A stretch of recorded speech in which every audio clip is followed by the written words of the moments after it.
म्हणजे कातीची दुयेंसां सांगली पण हातून दोतोर जे आसता पळय की त्यांना थोड्या थोड्या दुयेंसांचो फुगाव किंवा आनी कितें जोर येता किंवा ताका थोडी थोडी बॅक्टेरियल आसूं शकता हाचे कितें हाव टू डिस्क्रिमिनेट म्हणजे केन्ना पेशंटाक कळना डॉक्टरूय मातसो कन्फ्यूज जावं शकता सो वॉट आर युअर म्हणजे यार्ड स्टिक कितें तुमचें सो फुगाव जेन्ना म्हणटात चिकन पॉक्स हातून जोर 1-2 दीस पयलीं येवन पूर्ण बॉडीक फोड बारीक बारीक येवपाचे चान्सेस येतात. बरोबर.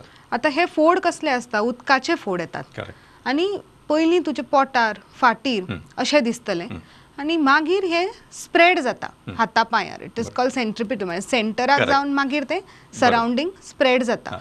आतां हें दुयेंस जेन्ना सुरू जाता जोर 3 दिसांनी वता जोराचे प्रॉब्लेम नासता बट हे फोड जे जातात भितर तोंडान येवपाक शकता केंसान भरपूर येतात हाता पांयाक येतात.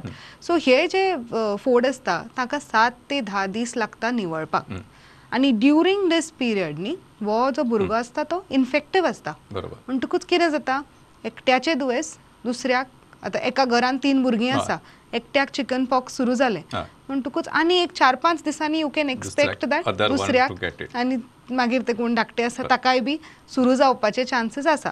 So this is chicken pox infection. एक गोष्ट म्हणल्यार जेन्ना हे असले इन्फेक्टीव कंडिशन्स आसतात पळय पेरंट्सांक टेन्शन पडटा की स्कूल चुकता भुरग्यांक बट सपोज मातशे एक 4-5 दीस घरा दवरून स्कुलान धाडले जाल्यार ह्या भुरग्यांक कितें जाता they become the source of infection for other kids. Absolutely. आनी ह्या भुरग्याक ताजे म्हण फुगाव वता ताजे पण स्कॅब्स म्हणून आसता काळे जे गोष्टी सुरू जातात पळय ते कवळा पडटा. सो जेन्ना हे पडपाक लागता पळय that time also the child is infective आनी तो दुसऱ्याक स्प्रेड करपाक शकता. सो युजली जेन्ना असली कातीची दुयेंस like chicken pox hand foot mouth असलें की कंप्लिटली सेटल जाय म्हणसर स्कुलाक धाडपाची is not the right thing. तुम्ही मेडिकल सर्टिफिकेट डॉक्टर तुमकां दितात कित्याक doctors only advise you to stay at home when you have this kind of infection.